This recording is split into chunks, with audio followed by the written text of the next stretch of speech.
She didn't even hesitate. In front of the guests, the cameras, and the man my sister had just married, my mother raised her hand and slapped me, all because I refused to give them my home. But what hurt most wasn't the sting. It was realizing I'd spent years being used without ever fighting back. Until that moment. If you've ever stayed silent just to keep the peace, this story is for you.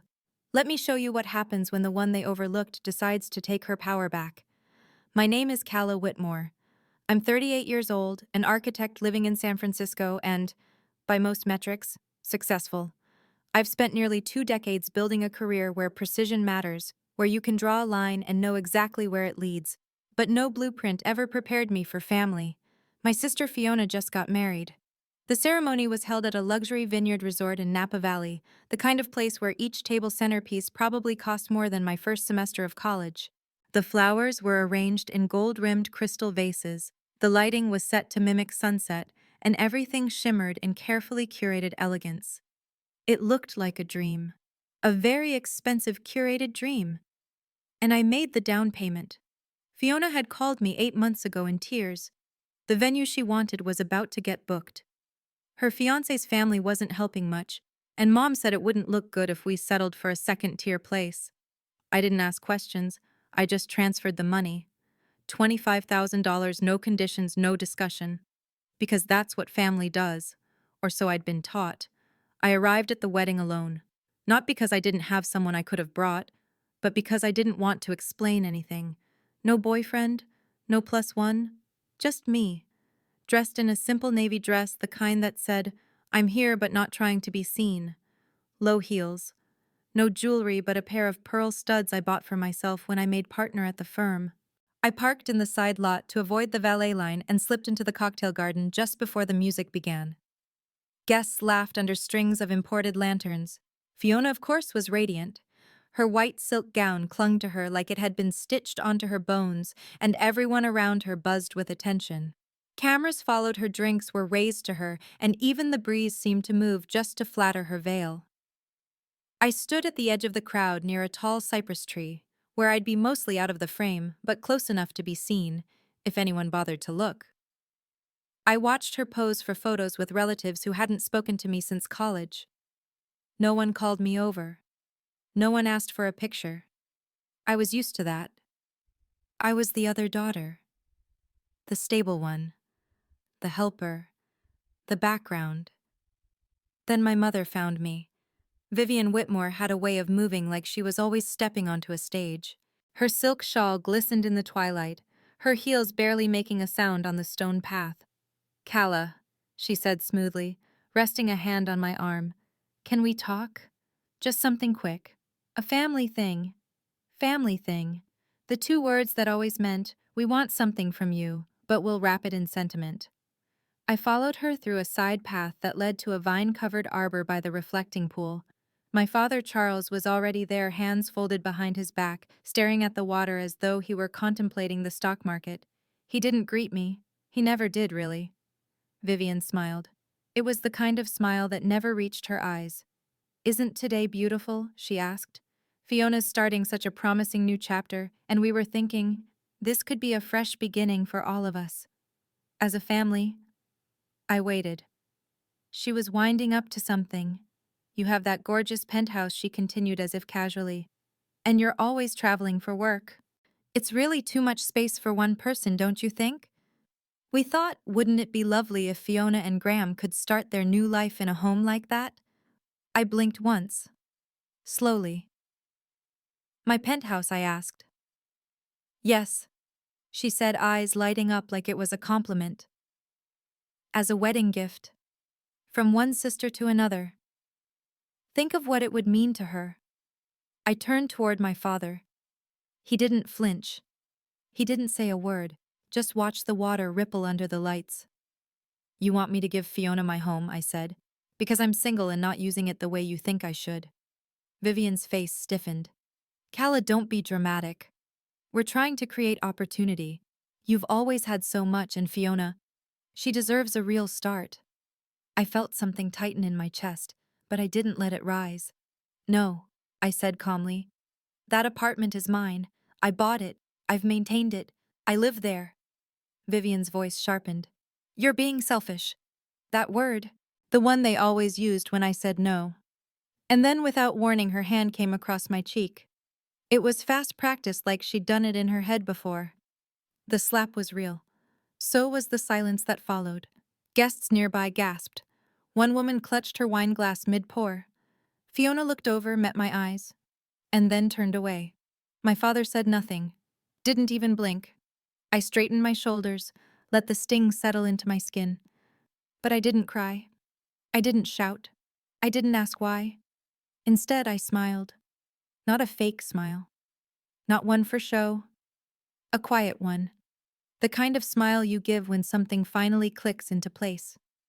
They weren't punishing me for being selfish. They were punishing me for no longer playing the role they needed, the giver, the silent supporter, the daughter who always made space for everyone else. I had said no. And in doing so, I had stopped being useful. And to them, that made me disposable. I turned, walked away through the crowd, heels steady, face composed. Not one person stopped me. Not one person said, "That wasn't okay." But I wasn't surprised. Not anymore. That night back in my penthouse, I stood by the floor-to-ceiling window, watching the city lights blur into watercolor smears. I touched the faint mark on my cheek and whispered, "Never again." They could take their expectations, their guilt, their rehearsed kindness. But my home, my voice, no, that belonged to me. I didn't fall apart when I got home. I didn't throw my purse or scream into the dark. I simply walked into the quiet of my penthouse and locked the door behind me. The city outside blinked with its usual indifference, and somehow I welcomed that. I needed something that didn't pretend to care. I moved slowly through the apartment, not aimlessly, intentionally, like I was tracing the lines of my own life, finally seeing where the cracks had always been. I placed my keys in the ceramic dish by the door, unzipped my heels, and padded across the hardwood floors with bare feet. This place, this home, had always been mine. I had paid for every tile, every window pane. And yet tonight, I felt the need to prove it. I made my way to the study, past the framed prints, the quiet bookshelves, the lingering scent of vanilla and cedar that always reminded me of late nights designing buildings that other people would live in. I opened the bottom drawer of the antique dresser tucked against the back wall. It creaked in protest, this drawer that hadn't been opened in over a year. Inside were things no one else ever cared about.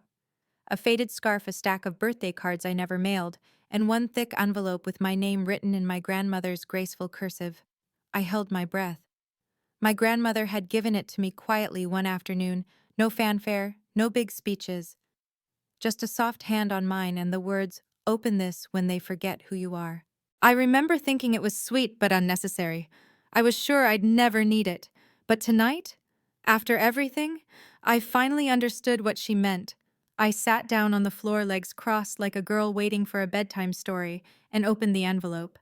Inside was a document I had almost forgotten about, a second will. Not the one my family read aloud after the funeral. The vague one that left shared responsibilities and assets to be negotiated by mutual agreement. No, this one was different. This one was specific.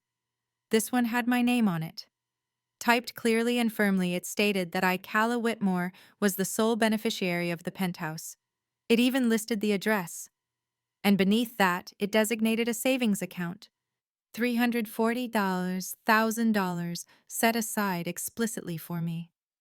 Her reasoning was handwritten at the bottom, just beneath the lawyer's seal. "You never asked for anything.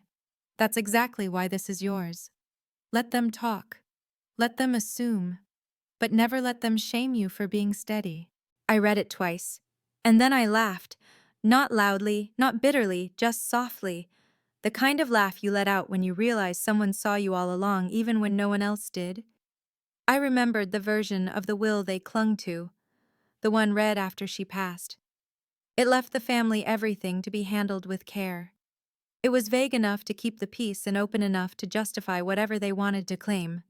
They used that ambiguity like a crowbar, prying at the edges of my life with false entitlement.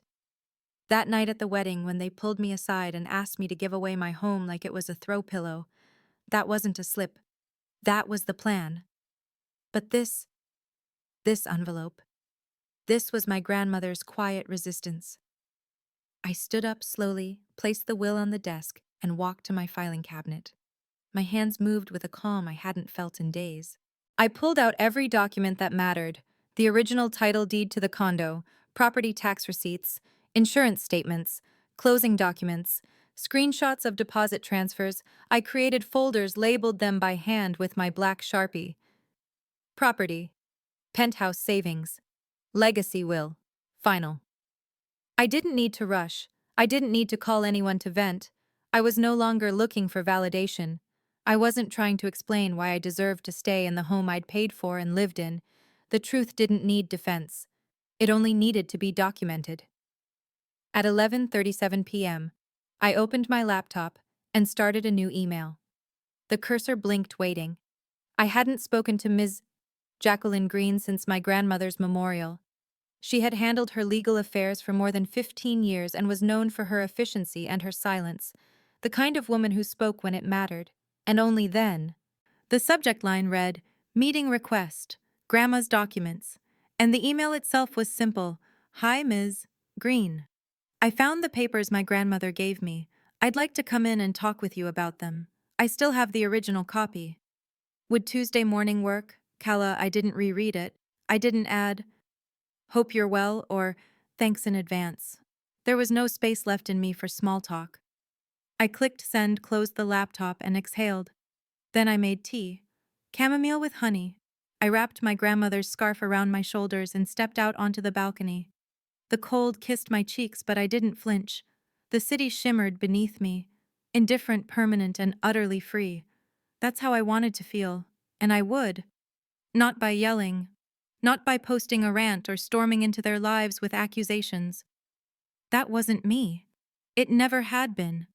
I would fight the way my grandmother did, with documents, with timing, and with quiet, deliberate force. The next morning I had just settled into my desk at the office when my phone rang. Unknown number. I almost ignored it, but something made me swipe to answer. "Good morning, Ms. Whitmore. This is Carla from Building Management. Just calling to confirm. We received the digital request to add your sister Fiona to the building's resident access system. Will she be using the same key fob as you, or should we assign her a new one?" My pen froze mid-sentence. "I'm sorry." "What?" There was a pause on the other end. "It was submitted this morning, digitally. Looks official. Says she'll be moving in. The form lists you as the owner." I stood up slowly, pushing my chair back with my free hand. "She's not moving in." I said each word deliberate. "I didn't authorize anything." "Remove her name immediately." Carla's voice dropped. "Yes, of course. I'll make a note to revoke access and flag the request." I thanked her, hung up, and stared at the calendar on my screen. Tuesday. Just 2 days after the wedding. Fiona had wasted no time. I packed up my files, barely noticing what I was grabbing, and drove straight home. I walked through the lobby without making eye contact with the concierge. In the elevator, I pressed the button for my floor and waited, trying not to imagine Fiona holding court in my living room. Inside, everything looked untouched. No furniture moved, no signs of intrusion. But when I opened the drawer where I kept my spare keys, mailbox, gym locker, bike cage, one was missing. The mailbox key. The same mailbox where I'd tucked the envelope containing my grandmother's second will just last night. My chest tightened. I didn't panic. I didn't scream. I sat down at the dining table and opened my laptop. I accessed the building's security portal and pulled up the access log for my unit. There it was. 2:03 p.m. Side elevator. Key fob access. Fiona Whitmore. I hadn't given her that fob. But I remembered now. 4 years ago, during a breakup, she stayed with me for 2 weeks. I let her borrow my robe, gave her a drawer in the guest room, and yes, I let her make a copy of the fob just in case. I never thought she'd keep it. I called Miss Green immediately. "Jacqueline, it's Kala." Her voice didn't waver. "I've been expecting this call." "What happened?" "She tried to move in," I said calmly. "Digitally filed. Tried to add herself as a resident. Used a spare fob she made years ago. My mailbox key is gone. Do you have documentation? I do. And more. I emailed her everything. Screenshots of the building's access log, a photo of the missing keyring, Fiona's private Instagram story, captioned, "New chapter begins geotagged to my building lobby." A close-up frame from the security cam outside my door. I want all my security protocols updated. I told Ms. Green, every fob deactivated, lock code changed, facial recognition added. Understood, she said. I'll draft a property access protection notice and send it to the HOA and management this afternoon. Within the hour, I was back downstairs speaking with Harold, the head of security. He raised his eyebrows as I handed him the documents. This is thorough, he murmured, flipping through the folder. Good, I said. Because I don't want confrontation. I want prevention. He nodded. We'll disable all secondary fobs immediately. New codes will be issued to you only. Biometrics installed by tomorrow morning. As I left the desk, I heard him mutter under his breath. No wonder she's the architect. She plans like a fortress. Back in my condo, I didn't rage. I didn't text Fiona. I didn't call my parents. That kind of emotional explosion, the one they probably expected, would only give them something to point to later. See how unreasonable she is?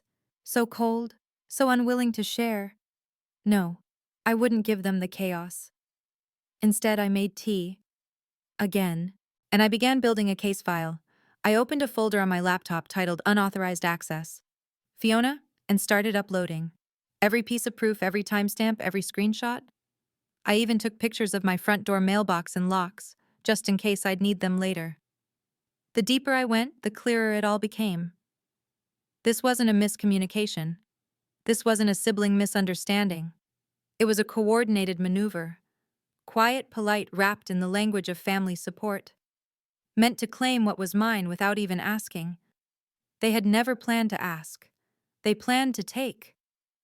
And had I not stayed alert, had I not listened to the unease in my bones, I might have come home one day to find her on my couch, feet up sipping wine under the chandelier I had picked out myself. I sat back in my chair and let the quiet fill the space again. They thought silence meant I wasn't paying attention, but now I had records, now I had clarity, and I wasn't afraid to use either. It started like most betrayals do, not with a scream, but with the shuffle of paper. The envelope arrived on a Thursday afternoon, tucked among utility bills and a charity newsletter I hadn't subscribed to. I almost didn't notice it until I saw the return address, stamped across the top in heavy serif McAdler and Sloan, LLP, Estates and Asset Resolution. Inside, the contents were predictable in their audacity, a formal legal notice neatly worded and unmistakably designed to intimidate. It claimed I was knowingly and unlawfully residing in a property intended for the marriage and future domestic use of Fiona Whitmore and her spouse. It warned that my failure to vacate within 7 business days would lead to litigation. Fraudulent occupancy, they called it. Attached behind the threat like an afterthought dressed as legitimacy was what they claimed to be a revised will, one I had never seen and knew immediately to be false. The signature at the bottom was nearly identical to my grandmother's. Almost. The date 2 months before her stroke. The witnesses 2 individuals from my Uncle Harris's own firm. The clause in question named the penthouse as a marital asset held in good faith for the establishment of the Whitmore family line through Fiona Whitmore and her chosen spouse. I laughed, not because it was funny, but because of the precision with which they thought they could rewrite my life. I stared at the signature for a long time. It was clean, elegant, very nearly hers, but there was no warmth in the way the G in Grace curved, no slight slant in the second E the way her real hand always left behind. This was a machine in mimicry, a forgery with expensive software and poor imagination. They thought if they made it neat enough, legal-looking enough, I'd fold. But they didn't know I still had the real copy signed with her own hand, notarized in the sunlight on a late spring morning, when she sat on my couch and said, "I can't change how they see you, but I can change what they can take." And that made all the difference. I called Miss Green the moment I finished reading. She didn't even let me finish my first sentence. "Send me everything," she said. 15 minutes later, she called me back. Her voice, calm as usual, had just a hint of steel behind it this time. "This is fabricated," she said, and very sloppily so for something so high stakes. She walked me through it. Grandma had signed no amendments after the will we'd finalized together. Every document had been witnessed and notarized properly. She had given explicit instruction to avoid involving Harris in anything related to her estate. This new version had never been filed in probate, a red flag in itself. "And the signature, not hers, Ms." Green said firmly. I watched her sign the real one. I felt my jaw unclench, not because I'd ever truly believed the fake, but because I had backup now. We got to work that night. Ms. Green drafted our formal legal response while I printed out everything I'd been organizing over the past week. My deed, Grandma's final notarized will, the complete property tax record, timeline of events, including Fiona's attempted move-in, a digital folder of supporting materials, screenshots, email trails, building access logs. For 2 hours we moved through the papers like generals in a war room, calm, precise, unsentimental. And then just as we were closing the folder, I reached across the table. "Wait," I said. "I want to add something." I pulled a small sticky note from my own notebook, the pale yellow kind you find in every office drawer. On it, I wrote in sharp black ink, "Try again." I pressed it onto the forged document they had sent me. No caps, no exclamation point, no venom. Just 2 words. Let them read it and feel that silence. We sealed the envelope with our evidence and response and sent it via certified courier the next morning, straight to the address listed on Harris's letterhead. I didn't send a follow-up email. I didn't call to explain. This wasn't a negotiation. This was documentation. Let them squirm. Let them pretend to misunderstand. Let them see that what they tried to orchestrate in shadows was now lit up like a spotlight in a courtroom. They had been counting on history, counting on me to stay quiet, to absorb, to accommodate, to shrug and keep the peace. But there comes a point, quietly, softly, when peace without dignity is just surrender in a nicer coat. That envelope with its notarized truth and a sticky note made of ink and steel wasn't just a defense. It was a line, one they didn't think I'd draw. But I did. And for once I didn't need their permission to hold the pen. It started with a familiar ding in my inbox, one I'd learned to associate with bureaucratic inconvenience. Subject: HOA. Notice of violation hearing. Attendance required. At first glance I thought it was a mistake. Then I saw the listed complaint. They said I had endangered pets. They said I had released unknown chemical agents from my balcony. They said I hosted disruptive, unauthorized gatherings late into the night. I almost laughed. There were no pets in my home, no parties, no chemicals. Just quiet mornings, steady routines, and a terrace filled with potted succulents and rosemary that I watered with a reused wine bottle. And yet the HOA had received not 1, but 3 complaints. All within the past 10 days, filed anonymously. But the tone was familiar.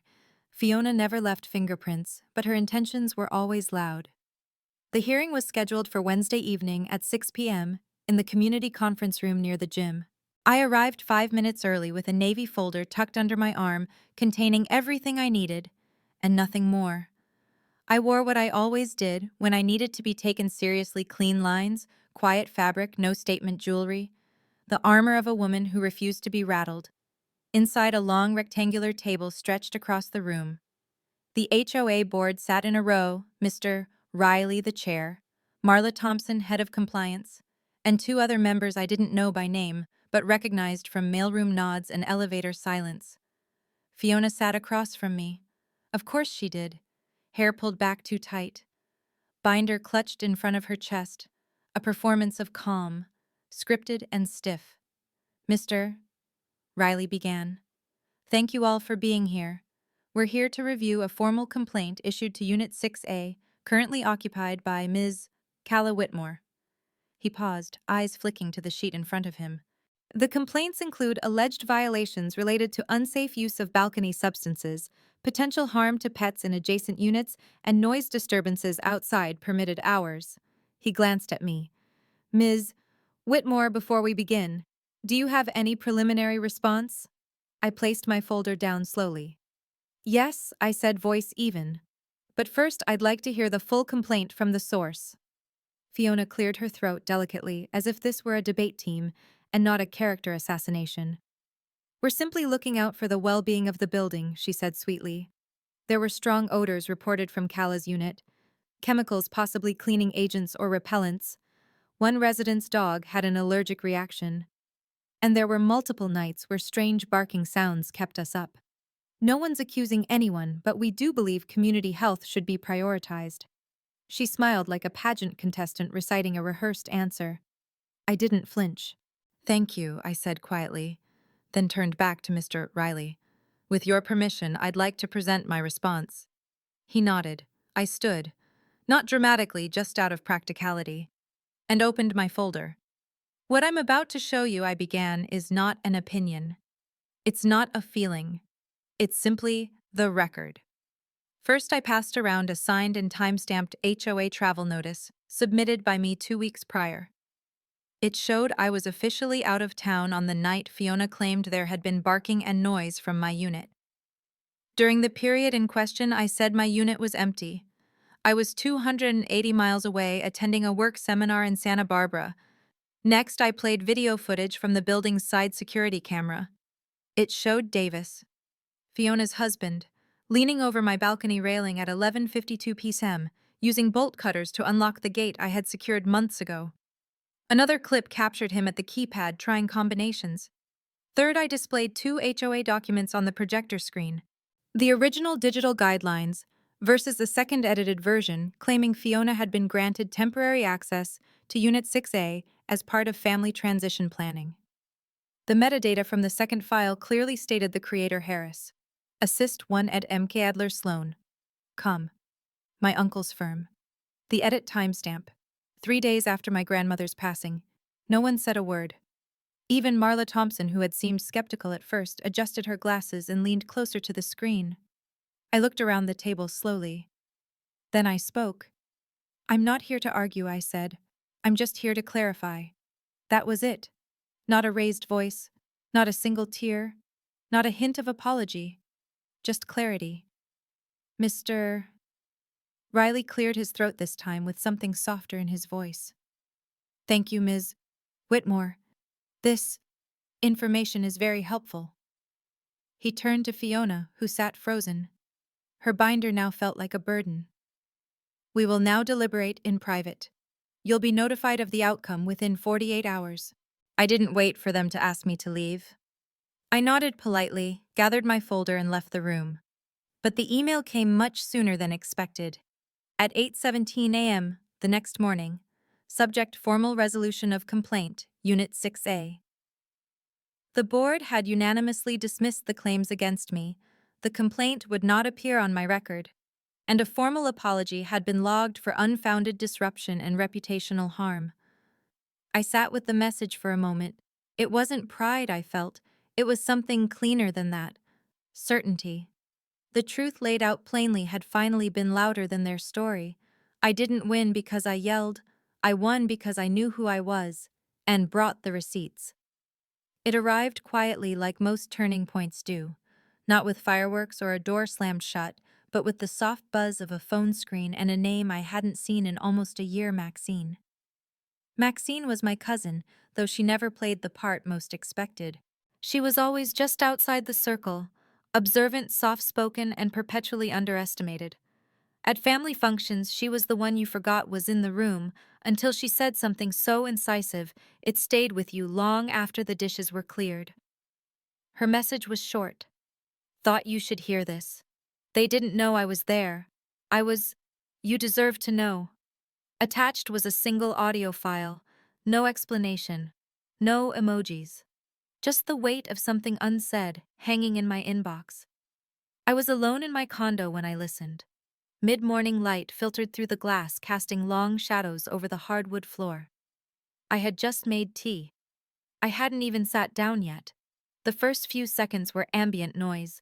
Glasses clinking, muffled laughter, the background hum of people gathered in a too-familiar room. Then my mother's voice, crisp and unbothered. We'll get her to sign the deed. She's too proud to make a scene. Just push her the right way. She won't say no if it feels like family unity is on the line. a beat. Then Fiona, my sister, so casual it made my breath catch. She always needs to feel seen. Approval is her Achilles heel. Make her feel like she's being unfair if she resists. She'll cave. Finally, my Aunt Cora chimed in, almost laughing. She's never fought back. It's not in her nature. She's the helper. Remember? Just give her the illusion of choice. The audio ended with laughter. Not cruel, not cartoonishly evil, just careless.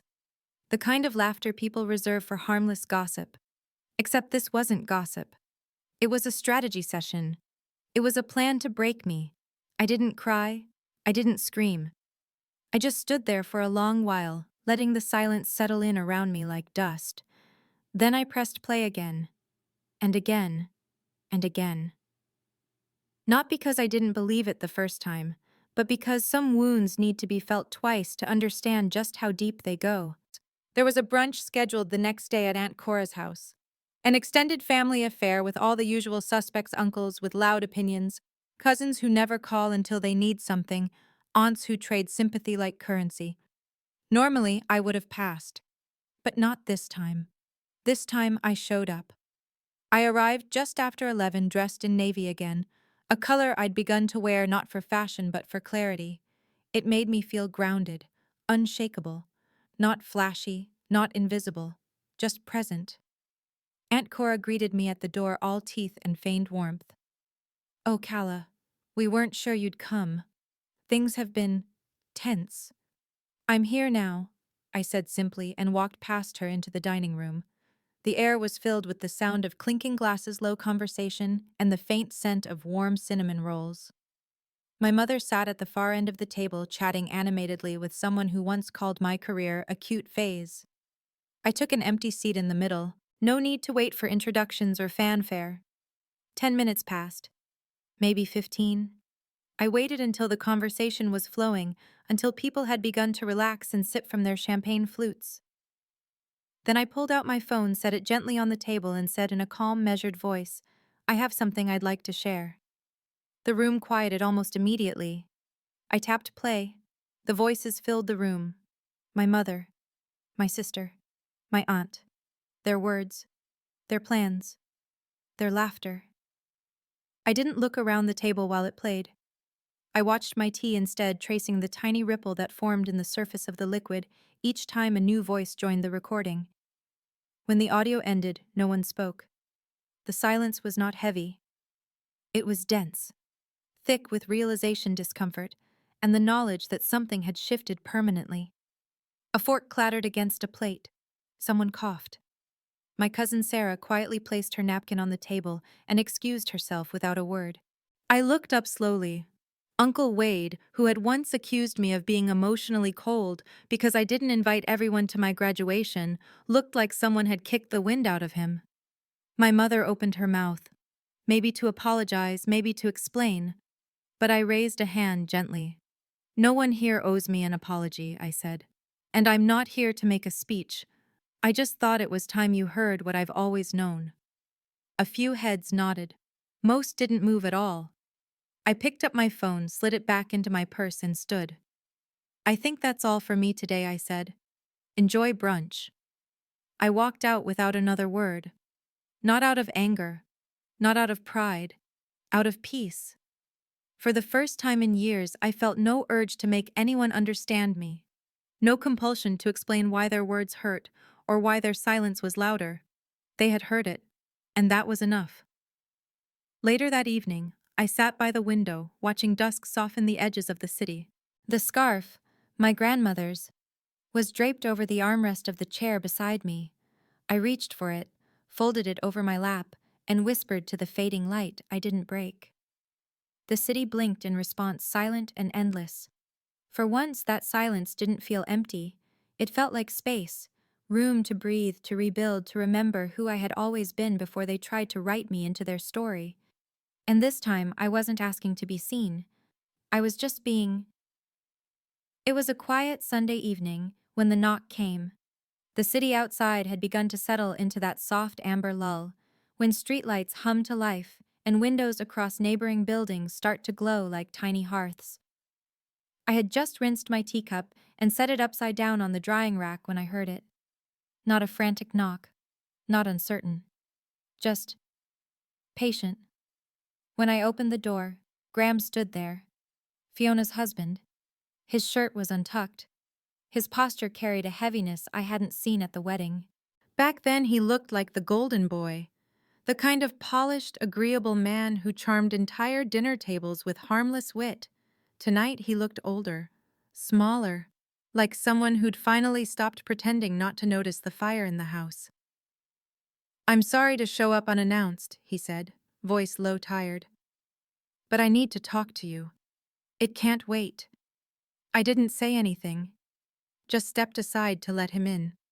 He walked cautiously through my front room, like he didn't know where to stand or whether he belonged there at all. He didn't ask for tea. I didn't offer.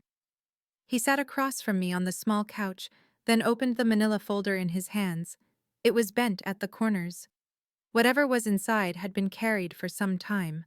"I didn't know what they were planning," he said almost to himself. "Not fully. But after that brunch, I started putting the pieces together." He slid the contents of the folder toward me. Inside were printed screenshots, messages between Fiona and my mother, short, sharp lines of strategy, my name appearing more than once. "Keep pushing him. Make it sound like she's the problem, like she's hoarding what was always meant for the family. He'll sign if we call it symbolic, say it's part of the trust. Once the wedding's over, she won't make a scene. She never does." My stomach didn't twist. Not anymore. The days of being surprised by what my family was capable of had passed. But there was something in Graham's face, a mixture of disgust and disbelief, that caught me. He wasn't proud to be holding those pages. "I thought I was helping them preserve peace," he said.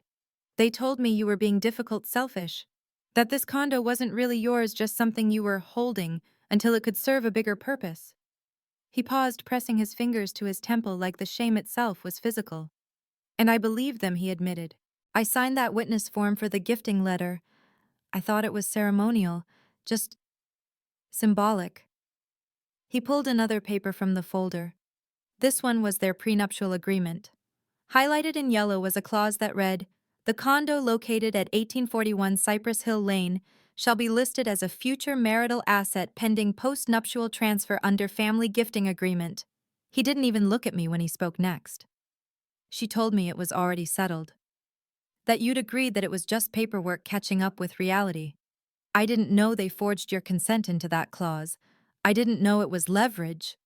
His voice cracked slightly on the last word. I let the silence fill the space. Not to punish him, just to let the weight of it all settle where it needed to. Then I spoke evenly. "I filed an injunction to block any transfer last Thursday." He looked up surprised. "You knew?" I nodded once. I knew something was off the moment she smirked while my mother slapped me. The memory of that moment, the sting, the room turning away, no longer made my chest tighten. It was just a fact now, a marker, a before and after. Graham exhaled slowly. "I married the wrong woman," he said. "But I'm trying to do at least one thing right." He reached into the folder one last time and pulled out a notarized form, a legal amendment requesting the removal of the condo clause from the prenup, signed by him. Witnessed. "I'll testify if you need me to," he added. "I want no part in what they're doing." I didn't say thank you. Not because I wasn't grateful, but because what he did wasn't a favor. It was a correction. And sometimes calling something noble only softens the reality that it shouldn't have happened in the first place. "You should keep a copy," I said instead, pushing the original back across the table. "Just in case." He nodded, then stood slowly. There was no apology. No plea for forgiveness, just a shared understanding that truth doesn't need embellishment. At the door he paused. "You may not believe this," he said, "but I always thought you were the strong one. I just didn't realize how much they resented that strength." I met his eyes steady. "That's because it wasn't strength they wanted," I replied. "It was silence." He didn't argue, just gave me a sad, tired nod and stepped out into the evening. I closed the door behind him. No dramatics. No final word. Then I turned, walked back into my living room, and stood by the window. The city looked no different than it had the night before. But inside me, something had shifted. For so long, I'd thought the only way to protect my peace was to disappear, to give in, step aside, or rationalize cruelty as misunderstanding. But tonight, peace looked different. It looked like a man walking away from a lie. And it felt like the truth staying exactly where it belonged. With me. The voicemail came just after 5 in the morning. I hadn't even opened the blinds yet, hadn't turned on the lights. My phone screen glowed in the dark room, displaying a number I could recognize without thinking. It was my mother's. I stared at the notification for a moment, wondering if it would vanish on its own. But of course it wouldn't. I reached for the phone and pressed play. Her voice came through the speaker, unusually gentle, as if wrapped in lace. "Kala, honey. I think we've had enough drama, don't you? Let's not let something so small divide the family like this. Just come home. We'll talk, like we used to." There was a long pause, like she was searching for the next part of her script. "We've all made mistakes," she added with a sigh that tried to sound maternal. "Let's just move on." And that was it. No apology, no mention of the slap, no accountability for trying to reassign my home like it was party favor. Just softness, the kind designed to pull you back in. I sat on the edge of the bed for a while, letting her words settle like dust. Then, without ceremony or second listen, I deleted the voicemail. Not out of spite, not because I hated her. I simply recognized it now for what it was. That softness wasn't peace. It was control disguised as affection. The kind of control I'd been conditioned to submit to since I was a child. A warm tone used to sweep things under the rug, to avoid confrontation, to preserve an image of closeness that never actually existed. I didn't feel anger. Not really. Just a deep, aching clarity. Like finally understanding a dream after years of waking up confused. I needed space. Not just from them, but from everything. So I drove. I didn't plan the route, didn't pack a bag, didn't even put on makeup. I just pulled my coat around me, tied my grandmother's scarf at my neck, and left. The streets were still half asleep, blinking to life as the sun began to rise. I let the hum of the tires on asphalt drown out the last remnants of my mother's voice. Somehow I found myself back in my old neighborhood, the one I had left behind so many years ago, thinking I'd never return. I turned down Birch Avenue, and there it was, the house I grew up in. It looked smaller now, less significant. A woman I didn't recognize stood watering plants on the porch. I slowed the car but didn't stop. I didn't need to go inside. I already knew how it felt. I remembered the front steps where I used to wait after school, hoping that maybe one day my mother would swing open the door and greet me with a smile that said she saw me, that she wanted to know about my day, my drawings, my math test. But that smile never came. At least not for me. Back then, I thought if I gave more patience, more effort, more silence, they'd eventually see me. I kept handing over pieces of myself, hoping one day there would be enough to earn their love. It took me years to understand that it was never about how much I gave. It was about how little they were willing to see. I drove on up the winding road to the overlook where my grandmother used to sit. She called it her quiet place. When I was little, I didn't understand what she meant. Now I understood perfectly. I parked, climbed the short hill, and sat on the old wooden bench that faced the city. Everything was smaller from up here. The buildings, the traffic, the noise. All of it seemed manageable from this height. The wind was cool and smelled faintly of eucalyptus. I pulled my scarf tighter. From the pocket of my coat, I retrieved the letter. The one my grandmother left for me. The one that had become more like a prayer than a note. The folds were soft from being opened and read too many times. I unfolded it again, letting her voice come back to me through ink. "Kala, you were never broken. They just never learned how to praise people who were already whole. Some people build families. Others survive them. You did both. Keep your dignity. That's not something anyone is allowed to borrow." I read the words slowly, as if they might shift meaning if I hurried. But they didn't. They stayed as steady as she had been. The wind stirred and the ends of her scarf fluttered against my chin. It was the same scarf she wore every winter, cream-colored with soft blue trim, hand-woven. It still smelled a little like cedar and rosewater. I hadn't planned to wear it today. I'd just grabbed it without thinking. But maybe I had known deep down that this would be the last place I'd need her near. I didn't cry. I didn't rage. I didn't relive every conversation that should have gone differently. I just sat there letting the quiet fill me up like light through an old window. I felt something unfamiliar settling in my chest. Not vindication, not triumph, just space. And that was when I realized I hadn't burned any bridges. I had simply stopped crossing the ones I was always the only one building. For years I believed silence was surrender, that if I didn't fight, I would vanish. And for a long time I had. Even when I spoke, I was background noise in a family that only heard what suited them. But now my silence wasn't compliance. It was choice. It was clarity. To them, I imagine it looked like betrayal. The daughter who didn't come home, the sister who wouldn't share, the woman who didn't forgive and forget. But to me, it felt like freedom. I folded the letter again and tucked it back into my coat. The breeze whispered through the trees as if to say yes. This is yours now. This stillness, this moment, this life. And I smiled not because someone was watching, but because no one was. Because for once I wasn't waiting to be chosen. I had already chosen myself.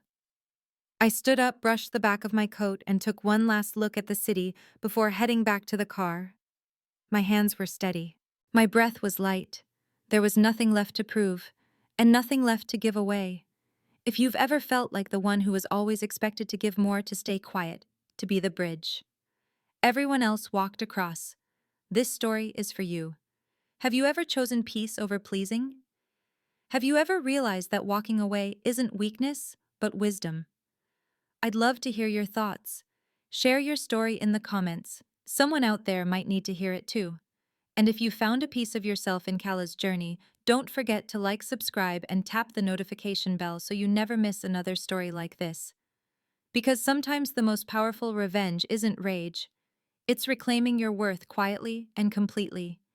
See you in the next story.